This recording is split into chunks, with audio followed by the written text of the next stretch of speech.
Hey Leute, willkommen zu einem neuen Video. Heute schauen wir uns an, wie wir eure Shimano oder Diver-Rollen mit Kugellager-Tuning verbessern können. Also viele Rollen laufen ab Werk schon richtig geil, aber mit den richtigen Lagern, also Tuning-Lagern, holen wir nochmal richtig krass was aus der Rolle raus. Also bis zu 30% längere Würfe sind fast Standard, ein sanfterer Lauf ist meistens drin und insgesamt einfach ein deutlich angenehmeres Angelerlebnis.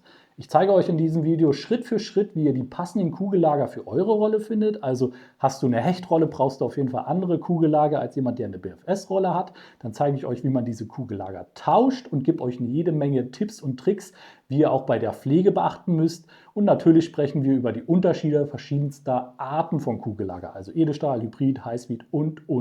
Also bleibt unbedingt dran, los geht's. Ja, also welche Kugellagerarten gibt es? Es gibt zig verschiedene Arten, zu viele, um sie hier alle in einem Video zu packen. Ich habe mich auf 5 jetzt beschränkt und das sind Edelstahlkugellager, Hybridlager, Highspeedlager, Premiumlager aus Japan und BFS-Kugellager. Diese werden wir jetzt näher erläutern. Also als erstes fangen wir mal quasi mit dem Arbeitstier an, dem Edelstahlkugellager. Das Edelstahlkugellager hier, das ist quasi das Arbeitstier unter dem Lagern. Das benötigt ihr, wenn ihr richtig fette Schlappen werft, also Big Baits, Swimbaits, richtig fette Gummis. Wir sprechen hier von Wurfgewichten von 60 bis 200 Gramm. Also die Kugellager können einiges ab. Also das ist perfekt für alle Big Bait Angler. Hier kommt es nicht auf die Wurfweite an, hier kommt es auf Zuverlässigkeit und Robustheit an. Weil das Eigengewicht des Köders hat genug Schwungmasse. Im Prinzip braucht ihr gar kein Lager, wenn ich es jetzt mal übertreibe. Das sorgt dafür, dass das schon weit genug fliegt, auch ohne Kugellager. Hier geht es wirklich nur um Zuverlässigkeit und Robustheit. Edelstahlkugellager bieten genau das. Die sind komplett abgeschirmt. Kein Schmutzpartikel, Salz oder sonst was kommt in diese Lager rein. Also solltet ihr bei einer Inspektion, Wartung mal feststellen, eure Rolle kratzt, knattert, knirscht und hast du nicht gesehen, dann tauscht das Kugellager, eure Rolle wird es euch danken. Diese sind besonders robust, ist auch salzwasserbeständig und rostbeständig. Damit tut ihr eurer Big Bait Rolle auf jeden Fall einen Gefallen. Da braucht ihr keine performanten Kugellager und könnt euch einen Haufen Geld sparen.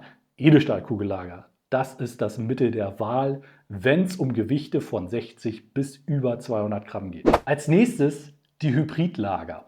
Wie der Name schon sagt, das ist ein Hybride aus Edelstahlkugellager und Keramiklager. Also ein richtig perfekter Allrounder, wenn es um Robustheit und Performance geht. Ich empfehle immer Hybridlager so bei Wurfgewichten von 5 bis ungefähr 60 Gramm. Sie halten auf jeden Fall mehr aus, aber nur da macht es meiner Meinung nach Sinn, Hybridlager einzusetzen. Alles darüber hinaus ist meiner Meinung nach verschenktes Geld. Da könnt ihr auch Edelstahlkugellager nehmen. Aber wenn ihr in dieser Wurfgewichtsrange seid, Hybridlager, dann macht ihr nichts verkehrt. Diese Hybridlager haben die Besonderheit, die kommen mit so einem Rubber-Ziel, also eine Gummiabdichtung. Ihr kennt das vielleicht, wenn ihr schon mal nach Kugellagern gesucht habt. In der Regel die bekannteste sind diese Orange Seals. Unsere sind lila, also wir nennen sie Purple Seals. Macht letztendlich keinen Unterschied, ist nur ein Style-Faktor und das ist eh in der Rolle, also das sieht eh kein Schwein. Aber ihr könnt diese Rubber-Abdichtung, also diese Orange oder Purple Seal, könnt ihr sogar abnehmen. Dadurch habt ihr noch mehr Performance, weniger Reibung, die Keramiklager drehen noch freier. Und das Geile ist an diesen Keramik- bzw. Hybridlagern, die könnt ihr komplett trocken fischen. Also kein Tropfen Öl oder Fett muss daran. Ich empfehle immer, einen Tropfen Öl ranzumachen, weil sie dann deutlich weniger surren. Also diese Hybridlager haben die Eigenschaft, dass sie ein bisschen surren von Haus aus. Ist normal, weil Keramiklager auf Edelstahl trifft, dann surrt das ein bisschen. Aber um das Surren zu minimieren, ein Tropfen Öl rein und ihr tut der Rolle damit auch was Gutes, sie hält ein bisschen länger. Der Nachteil ist, wenn ihr diese Rubber-Abdeckung abmacht, natürlich findet Schmutzpartikel wesentlich schneller in die Kugellager rein. Also ihr müsst schon darauf achten, dass ihr die dann regelmäßig wartet, bzw. die Kugellager reinigt. Ansonsten von 5 bis 60 Gramm ideal, Hybridlager. So, und jetzt wird es sportlich, jetzt kommen die Highspeed-Lager. Da ist der Name Programm quasi. Also hier dreht sich alles um Performance und Leichtgängigkeit. Also diese Lager empfehle ich immer alles zwischen 5 bis 30, 40 Gramm ungefähr. Das ist der Sweetspot von diesen Lagern. Die Lager sind auch Keramiklager in ein Edelstahlgehäuse, aber mit dem Unterschied, dass die Lager, relativ kleine Lager, in ein Ribbon Cage, nennt sich das, aus ultra festen Kunststoff quasi gelagert sind. Dadurch haben die Lager extrem wenig Spiel und laufen perfekt in ihrer Bahn im Kugellager. Und je weniger diese Spiel haben, desto performanter laufen die und laufen auch schneller an. Deshalb sind die Lager so performant und richtig drehfreudig. Die eine Seite der Lager ist offen und die andere Seite der Lager hat auch eine kleine Gummiabdichtung. Schützt halt auch ein bisschen vor Staub und Dreck. Und die Lager haben wie bei den Hybridlager den Vorteil, dass diese nicht geölt oder gefettet werden müssen. Ich packe immer einen Tropfen Öl rein, einfach um das Surren ein bisschen zu minimieren. Ich verbaue diese Lager super gerne und nutze sie auch selber. Also richtig performante Lager, alles von 5 bis 30, 40 Gramm ungefähr. Wurfgewicht ideal, mein All-Time-Favorite. Ja, und jetzt kommen wir richtig zum High-End-Shit. Anders kann ich nicht sagen. Also die Prämienlager aus Japan, das ist nochmal eine ganz andere Klasse. Also sowohl performancemäßig auch als Preisklasse, muss man auch mal fairerweise sagen. Diese Lager sind so krass gefertigt, das werdet ihr sehen, wenn ihr mal so ein Lager in der Hand habt. Die unterscheiden sich von anderen dadurch, dass sie eine extrem enge Laufbahn haben, also und extrem kleine Kugellager bei gleicher Größe. Das sorgt dafür, dass die Kugellager im Prinzip gar kein Spiel mehr haben. Also die laufen perfekt in der Laufbahn drin und dadurch performen die Kugellager extrem gut. Der Nachteil ist von diesen zum Beispiel, die R-Kugellager von Hedgehog ist das, dass das Wurfgewicht, also das Spektrum, relativ begrenzt ist. Also wir sprechen hier von 2 bis 30 Gramm. Darüber hinaus sollte man diese Lager auf jeden Fall nicht verwenden, weil die kleinen Keramikkugeln das nicht aushalten. Also dann macht ihr das Lager kaputt. Also extrem spezialisierte Kugellager für einen extrem engen Bereich an Wurfgewicht, aber die besten, die ihr für Geld kaufen könnt im Angelbereich. Statistiken haben wir mal erhoben, was so ein Kugellager ausmachen kann, auch bei den anderen. Also bei diesen Lagern 30% Wurfweite ist auf jeden Fall drin, auch bei den Highspeed-Lagern. Und ein weiterer Vorteil von denen ist halt, die sind auch echt gut abgeschirmt. Also hier ein Tropfen Öl und ihr habt echt lange Spaß. Also die sind relativ wartungsarm. Auf jeden Fall immer eine gute Sache. Wer das Geld hat für so ein Lager, viel Spaß. Also Wurfgewichtsbereich von 2 bis 30 Gramm. So, und weil wir schon bei High-End sind, es geht noch eine Nummer krasser. Also wir gehen jetzt in den BFS-Bereich. Also Wurfgewicht von 0 bis 12 Gramm. Das ist BFS und dafür gibt es auch Kugellager. Ich habe euch mal hier welche von Rorolurs mitgebracht. Die sind extrem krass, also extreme Fertigungstoleranzen, laufen wie ein Uhrwerk und laufen schon bei minimalsten Gewichten sofort an zu laufen. Und da werdet ihr schon sehen, alter Falter, die gehen richtig ab. Hier im Prinzip genau dasselbe wie bei den Premium-Lagern aus Japan. Eine super enge Laufbahn und extrem kleine Keramiklager. Also hier ist absolute Präzision angesagt. Und diese Kugellager sind auch überhaupt nicht belastbar. Also wenn wir hier von 0 bis 12 Gramm reden, dann meinen wir auch von 0 bis 12 Gramm. Also maximal 2, 3 Gramm geht drüber. Alles andere würde ich nicht empfehlen. Dann geht das Kugellager auf jeden Fall kaputt. Aber für echte BFS-Enthusiasten genau das richtige Lager. Empfehle ich auch bei fast allen BFS-Rollen. Ist das Beste, was ich auf jeden Fall verbauen kann. Also abschließend lässt sich sagen, wenn du schwere Baits wirfst, Edelstahl. Bist du ein sportlicher Typ, ein Allrounder, dann nimmst du Hybrid. Wirst du schon richtig sportlich, dann gehst du auf Highspeed. Bist ein Feinschmecker und willst wirklich nur das Beste für deine Rolle, dann greifst du zu den Premium-Lagern aus Japan. Und bist du Ultraleicht-Spezialist, also BFS-Rollen, dann greifst du zu den BFS-Kugellagern. Ja, und wo findest du eigentlich deine Kugellager, die die Performance beeinflussen? Also das ist leider von Rolle zu Rolle komplett unterschiedlich. Ich kann dir hier nur einen kleinen Guide geben, aber letztendlich musst du es selber rausfinden. Also, bei Shimano-Rollen sitzt in der Regel auf jeden Fall ein Kugellager hier in der Sideplate. Da sitzt das erste Spulenlager, was die Performance beeinflusst. Dann kommt es drauf an.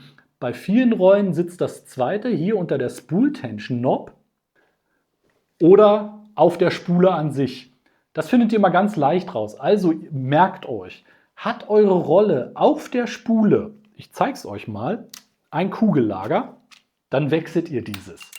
Hier bei der Shimano SLX DC seht ihr, die hat kein Kugellager auf der Spule. Das sagt euch im Umkehrschluss, ihr müsst das in der Sideplate hier tauschen. Das seht ihr hier, da ist das Kugellager drin. Und unter der Spool Tension Knob, da sitzt das zweite drin. Diese beiden Lager müsst ihr tauschen, um die Performance dieser Rolle zu verbessern.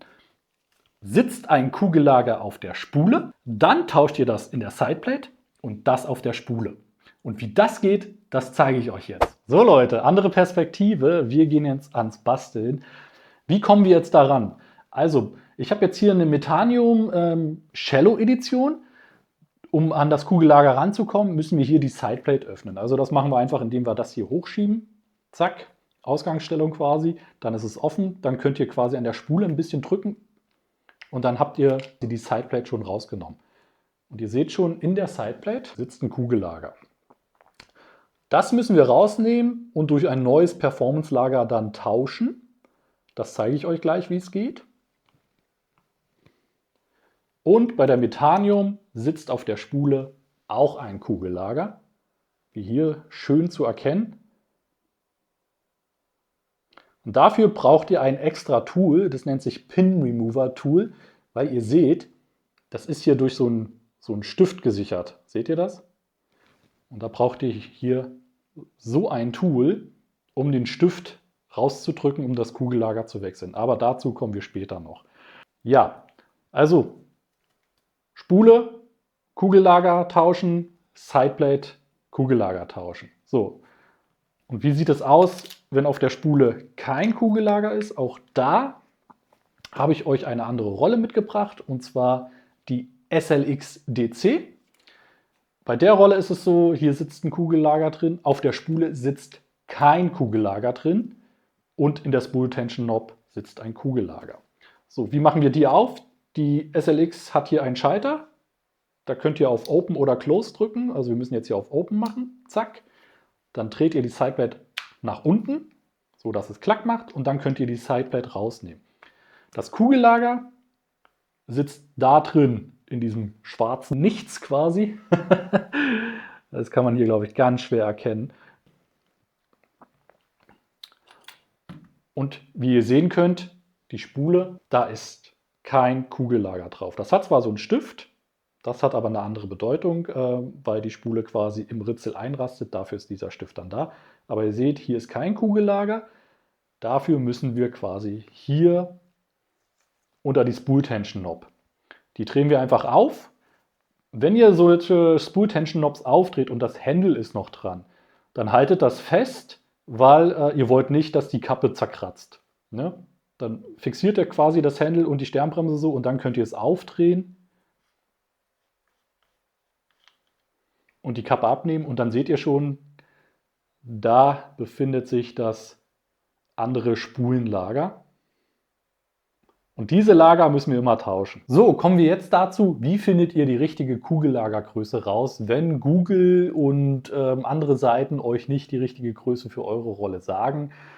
Dann bleibt euch immer noch die Möglichkeit, selber nachmessen. Und das machen wir jetzt mal Schritt für Schritt. Also wir holen mal das originale Kugellager hier aus der Metanium Shallow Edition raus. Ich zeige euch mal, wie wir da vorgehen. Also wir machen die jetzt hier auf, machen die Sideplate ab. Um da ranzukommen, seht ihr vielleicht, da ist so eine kleine Klammer drin. Wenn ihr diese Klammer entfernt, dann kommt ihr auch ans Kugellager. Da nehmt ihr am besten hier so eine Pinzette, geht rein und drückt die Klammer einfach ein bisschen zur Seite, so dass sie sich löst.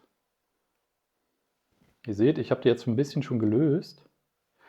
Und diese Kugellagerstopper, diese Klammern, das ist ein bisschen tricky, weil die stehen unter Spannung und wenn ihr nicht aufpasst, also ich würde immer Anfängern, ich nutze das selber manchmal noch, empfehlen, dass ihr euch quasi so eine Art Zelt drüber baut, weil die springen relativ schnell raus und dann fliegen die durch den Raum und sind verschwunden. Das ist wie ein schwarzes Loch. Also da müsst ihr echt aufpassen, weil die Dinger sind richtig schnell weg. Also ihr nehmt die Klammer, zieht sie einfach raus, so sieht sie aus. Das ist die Klammer, die müsst ihr vorher rausnehmen. Die legt da schön zur Seite, dass die nicht wegkommt.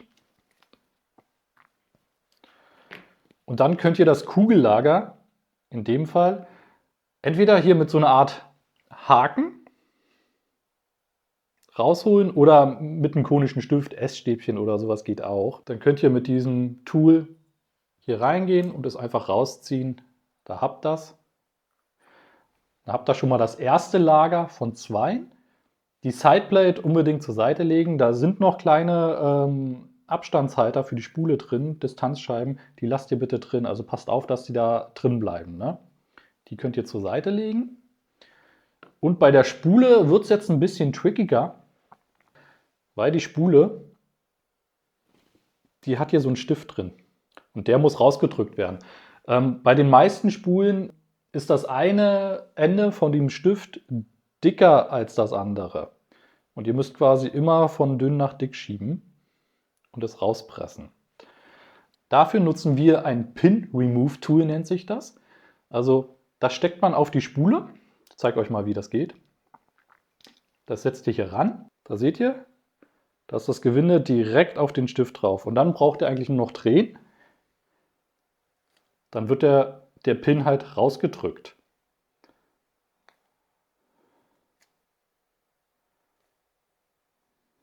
So, und wenn es nicht mehr weitergeht, weil ich benutze hier immer zuerst die dicke Stelle von diesem Kreuzschlüssel. Und dann wechsle ich auf die dünne Seite, um den Stift dann endgültig rauszudrücken.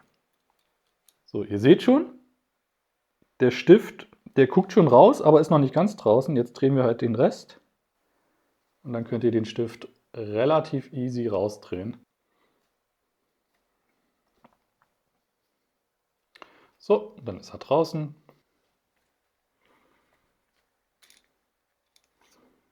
So muss das aussehen. Da ist der Pin. Und somit kommt ihr dann ans Lager ran. Hier ist noch ein O-Ring dran. Den müssen wir vorher auch entfernen.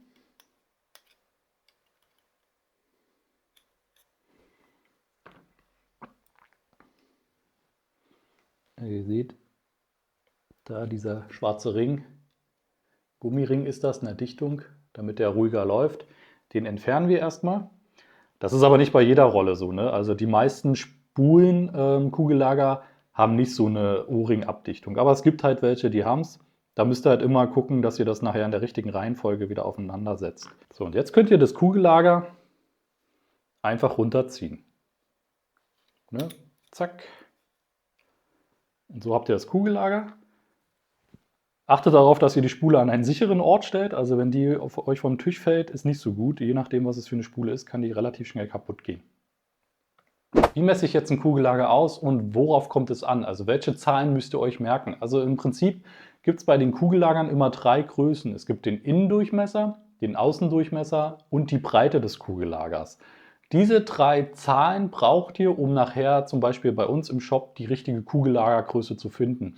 Die wird dann immer so dargestellt, bei uns jedenfalls, also Innendurchmesser sagen wir mal 3 mm, Außendurchmesser 10 mm und die Breite 4 mm stellt sich im Shop so dar, 3 mal 10 mal 4.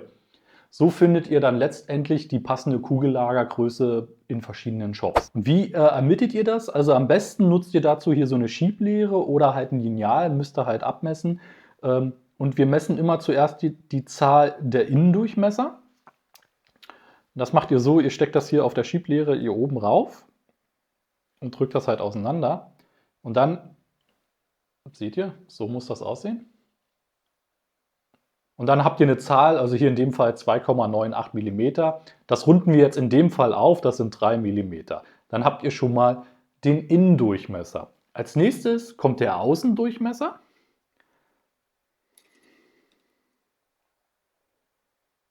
Das sieht dann so aus. Und hier wird euch eine 10 angezeigt, exakt 10 mm. Also merken wir uns schon mal, wir haben eine 3 und wir haben eine 10. Und als nächstes kommt die Breite. So messen wir die Breite. Und da haben wir 4 mm. Also haben wir jetzt 3 Ziffern. Wir haben 3 mal 10 mal 4. Und genau diese Reihenfolge der Ziffern müsst ihr in den meisten Shops, wenn ihr Kugellager sucht, angeben. So, jetzt haben wir die richtige Größe ausgemessen und jetzt können wir uns daran machen, das Kugellager auszutauschen, also beide Spulenlager. Wir fangen mal an mit der Spule. Da haben wir ja vorhin ausgemessen, das ist ein 5 mal 11 mal 4 Spulenlager. Und wie ihr das macht, ist im Prinzip genauso, wie ihr es abgebaut habt. Also das Kugellager ist jetzt drunten. Ihr setzt einfach das neue Kugellager auf die Spule rauf. Zack. Drückt das richtig schön rein, so dass es auch Spiel hat. Und bei dem war vorhin noch ein O-Ring dran, den machen wir auch wieder ran. Also eine Gummiabdichtung. So, jetzt ist das Kugellager drauf. Die Gummiabdichtung ist da drüber wieder. Wie gesagt, nicht jedes Spulenlager hat eine Gummiabdichtung. Also viele kommen ohne, da müsst ihr nur diesen Pin rausdrücken. Bei manchen ist auch noch mal ein bisschen mehr davor und da kann ich euch jetzt leider nicht für jede Rolle eine Anleitung geben. Das müsst ihr halt selber gucken, was quasi alles da ist. Wichtig ist, wenn ihr es dann nachher zusammenbaut wieder oder rückbaut, besser gesagt, müsst ihr das in derselben Reihenfolge machen, wie ihr es nachher auch abgebaut habt. Ne?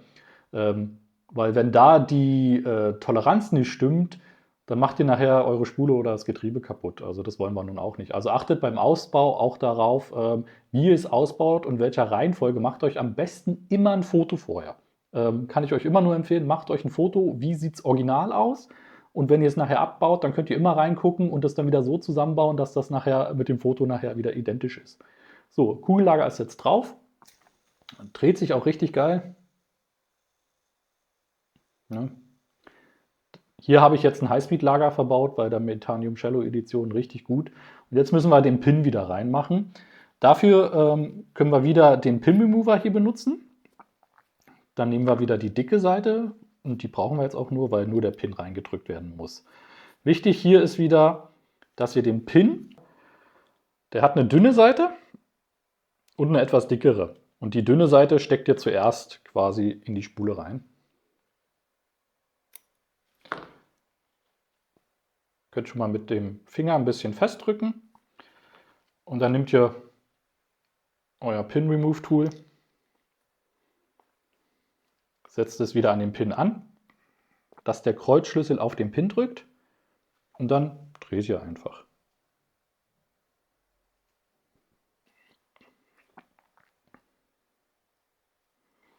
Wichtig ist, dreht nicht zu weit. Was könnt ihr euch merken? Der Pin sollte zu beiden Seiten, also an beiden Enden, ungefähr gleich weit rausschauen, also exakt zentriert sein, damit er nachher auch später ins Ritze wieder richtig schön einpasst. So, Pin ist drin. So muss das wieder aussehen und dann habt ihr schon mal die Spule fertig. Und jetzt kommt der etwas leichtere Part, das Kugellager in die Sideplate reinmachen. Also hier ist eigentlich ganz einfach. Ihr nehmt das neue Kugellager, steckt das hier rein, drückt ein bisschen nach. So. Und dann müsst ihr eigentlich nur noch diesen Kugellagerstopper wieder reinmachen. Und auch hier wirklich achtet darauf, dass das Ding euch nicht wegfliegt. Das ist mir schon so oft passiert. Also ich habe auch diese Kugellagerstopper einen Lebensvorrat quasi, weil die mir so oft wegfliegen, immer noch. Steckt ihr hier rein und presst das ein bisschen zusammen, sodass der einrastet. Ihr merkt es dann schon, wann der richtig drin sitzt. Könnt ihr euch auch die Pinzette nehmen und ein bisschen nachhelfen. Einfach runterdrücken. Und so muss das dann wieder aussehen. Ja, jetzt haben wir die Lager eingebaut. Jetzt können wir einfach wieder die Rolle zusammenbauen. Also ihr nimmt die Spule, steckt sie wieder so rein, zack. Die rastet ein und die Sideplate setzt die wieder rauf.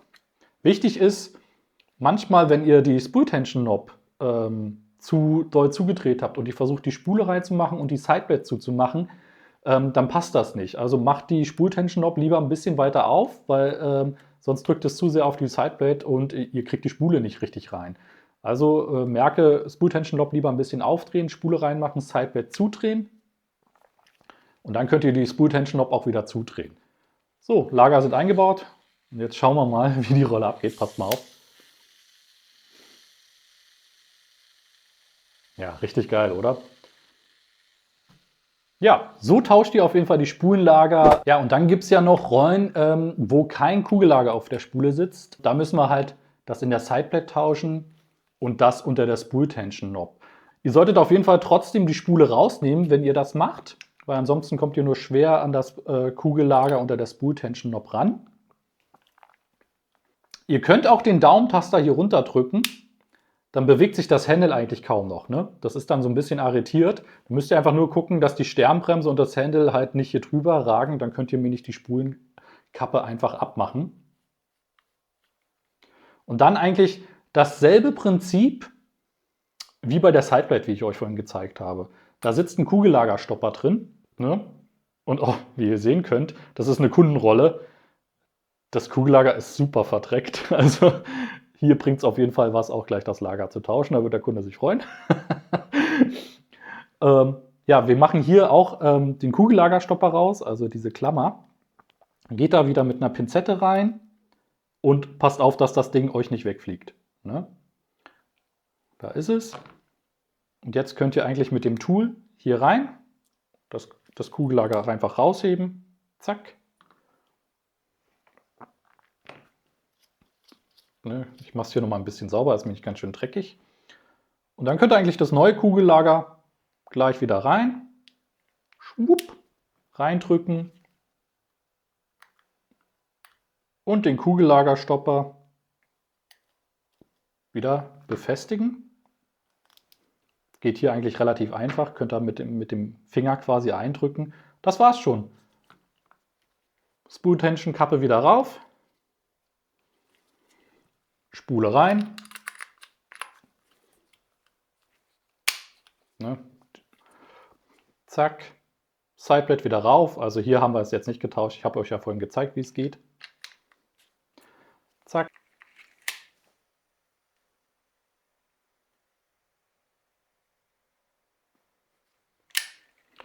Ja, so tauscht ihr die beiden Spulenlager. Wie gesagt, ich kann hier nicht jede Rolle abdecken. Dafür sind einfach zu viele verschiedene Rollentypen auf dem Markt. Auch bei Diver läuft es manchmal ein bisschen anders. Das ist halt schon mal eine Orientierung. Letztendlich, es gibt viele hilfreiche YouTube-Videos da draußen, auch von uns bei verschiedenen Rollenmodellen. Da müsst ihr einfach mal googeln, weiß ich, Shimano, SLX-DC, Kugellager tauschen. Und meistens findet ihr da ein Video. Es ist keine Raketenwissenschaft, also im Prinzip passt immer auf. Wenn ihr was auseinanderbaut, macht euch Fotos, dann seid ihr auf der sicheren Seite und dann könnt ihr das auch wieder richtig gut zusammenbauen. Kommen wir zur Pflege von Kugellagern. Also ein ganz spannendes Thema, ist auch relativ easy und einfach abgehandelt. Was gibt es zu beachten? Also grundsätzlich, eure Kugellager solltet ihr immer dann pflegen nach einem harten Einsatz. Also zum Beispiel, ihr wart im Brackwasser, Salzwasser, es hat viel geregnet oder ihr merkt einfach, die Rolle fühlt sich anders an als sonst immer. Also es knarzt ein bisschen, es ruckelt irgendwo was. Dann sollte euer Hauptaugenmerk erstmal auf den Kugellagern liegen. Dementsprechend könnt ihr ein paar Schritte machen, damit sich das Problem vielleicht wieder beheben lässt. Also wie eingangs vorhin dieses Kugellager vom Kunden, was ja super dreckig war, gibt es erstmal eine Methode, die ihr machen könnt. Und zwar empfiehlt sich immer erstmal versuchen, das Kugellager zu reinigen. Dazu könnt ihr ein Bad vorbereiten quasi, eine schöne Badewanne für euer Kugellager. Ich nutze dazu immer entweder Isopropanol oder in dem Fall Ballistol Bremsreiniger. Das ist keine Schleichwerbung, ich kriege kein Geld dafür, ich nutze das einfach.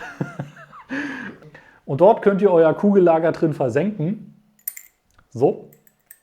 Und dann immer ein bisschen schwenken und dann lasst es einfach mal eine halbe Stunde stehen. Es braucht ein bisschen, bis sich das Fett löst in diesem Kugellager und die ganzen Rückstände. Und nach einer gewissen Zeit könnt ihr das Kugellager halt auch wieder rausnehmen.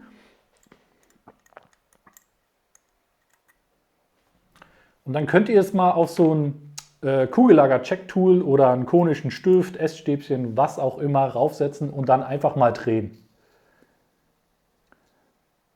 Dreht das und Anhaltspunkte sind halt, worauf ihr achten müsst, ist das Lager kratzig. Also ihr merkt es, wenn ihr jetzt zum Beispiel auf so ein Bearing-Check-Tool habt, dann merkt ihr die Vibration in diesem Tool dann. Also wenn da irgendwas unrund läuft, kratzig ist, dann ist es kein gutes Zeichen. Dann wiederholt den Step, schmeißt es nochmal in die Badewanne und schaut, ob das besser wird. Wenn das nicht besser wird nach 1 oder 2 Mal, dann ist das Kugellager ja wahrscheinlich reif dafür ausgetauscht zu werden. Es gibt noch andere Möglichkeiten, wie ihr quasi den Dreck und Schmutz entfernen könnt, aber bei so einem Edelstahlkugellager ist das schon relativ kompliziert, weil da müsst ihr die Abdeckung rausnehmen. Das ist gar nicht so einfach und dann halt durchpusten und hoffen, dass es nur Schmutzpartikel sind, die quasi diesen kratzigen, ruppeligen Sound machen. Aber es ist viel zu kompliziert und ist dem Aufwand eigentlich nicht wert. Da holt euch lieber ein neues Kugellager. Ja, ein Kugellager muss sich immer sehr smooth anfühlen nach der Reinigung, also butterweich und da darf nichts rumpeln. Wenn das der Fall ist, dann kommt der nächste Step, dann fragt ihr euch mir nicht, ja, was für ein Öl soll da jetzt eigentlich ran? Also, wie soll ich das Kugellager schmieren?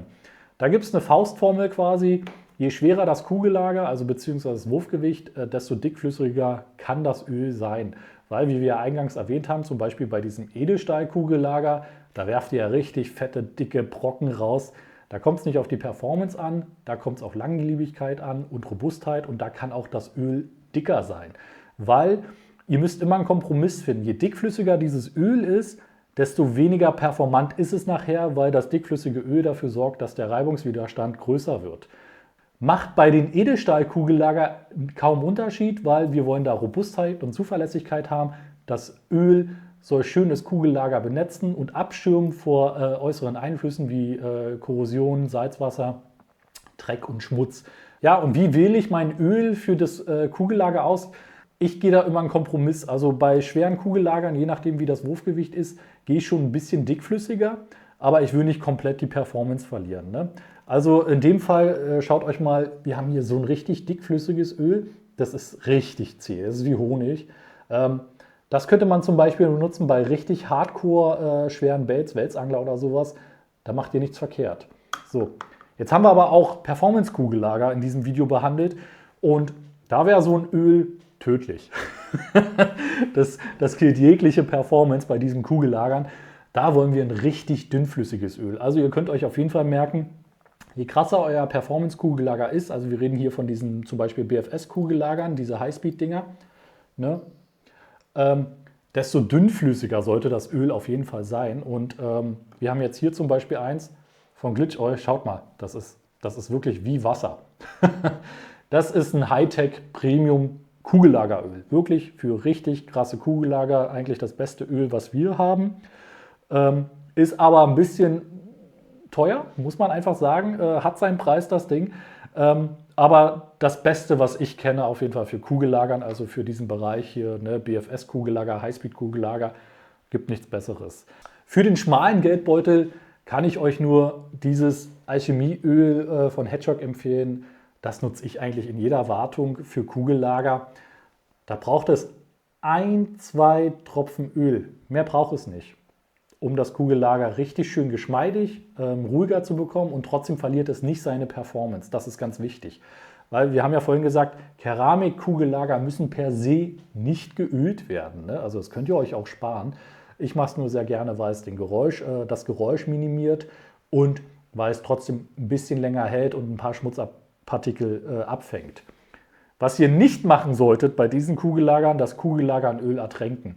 Gerade bei Performance-Kugellagern negiert ihr den ganzen Performance-Effekt und das Kugellager bremst durch das Öl deutlich mehr, als es eigentlich an Performance gewinnt.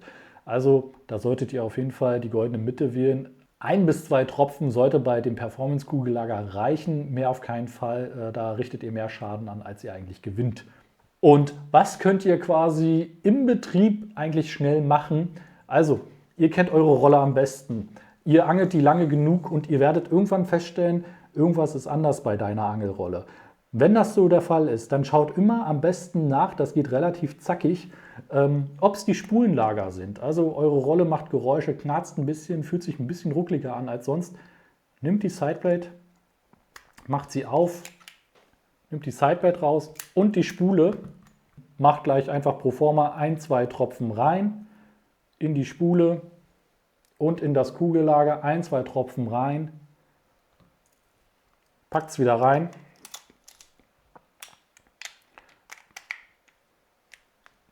und schaut, ob es besser geworden ist. Das hilft schon manchmal, macht ihr auf jeden Fall nichts verkehrt, weil das Problem bei diesem ganz dünnflüssigen Öl ist, es verflüchtigt sich auch viel schneller. Ne? Da müsst ihr wesentlich öfters nachölen.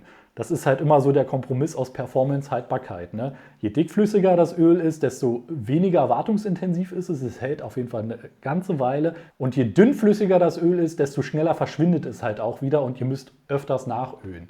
Das ist halt immer so ein bisschen der Kompromiss, den ihr da finden müsst. Am Ende einer Saison oder einer richtig harten Angeltour würde ich auf jeden Fall immer die Kugellager rausnehmen, also auf jeden Fall das Sideplate-Lager und das Spulenlager und es einmal reinigen und wieder neu ölen.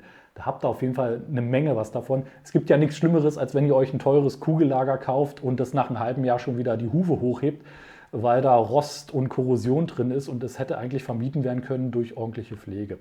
Ja, Leute, und da kommen wir auch langsam zum Ende. Also mega spannendes Video, wie ich finde. Sehr viel Wissen, sehr viel Input. Ich weiß, wenn du wirklich bis zum Ende durchgehalten hast, also erstmal meinen tiefsten Respekt, geil, danke dir. Also das ist nicht selbstverständlich, dass du mir so lange zuhören kannst. Ich freue mich wahnsinnig. Es ist alles Praxiswissen, was ich in meiner Zeit hier angesammelt habe. Ich habe hier jeden Tag zig Angelrollen auf dem Tisch und weiß, von was ich rede. Auf jeden Fall hoffe ich, dass da ein paar nützliche Infos für dich dabei sind, ein paar Ungereimheiten vielleicht, die du hattest, geklärt sind. Und wenn dir das Video gefallen hat, würde ich mich sehr darüber freuen, wenn du einen Kommentar da lässt, ein Follow, wenn du es nicht schon getan hast und ein Like. Und wenn du richtig krass bist und mich supporten willst, dann teile das Video auch noch gerne deinen Angelkollegen. Ist auf jeden Fall nützlich. Ich würde mich wahnsinnig freuen. So können wir den Algorithmus pushen und ich kann auf jeden Fall weiter solche Videos machen. Es hat mir auf jeden Fall eine Menge Spaß gemacht, wirklich. Auch wenn es richtig viel Arbeit ist, ich habe richtig Spaß dabei und ich hoffe, das merkt man auch, konnte ich vermitteln. Ansonsten, ich wünsche euch wirklich eine angenehme Restsaison. Also jetzt geht's los auf Zander, Hecht und so weiter. Also haut was raus. Ich wünsche euch alle wirklich viel Glück und Spaß am Wasser. Und wenn die Saisonende ist, dann meldet euch bei mir, falls ihr irgendwelche Probleme mit euren Rollen habt oder Fragen. Ich bin immer für euch da. Bis dahin, Petri Heil. Macht's gut.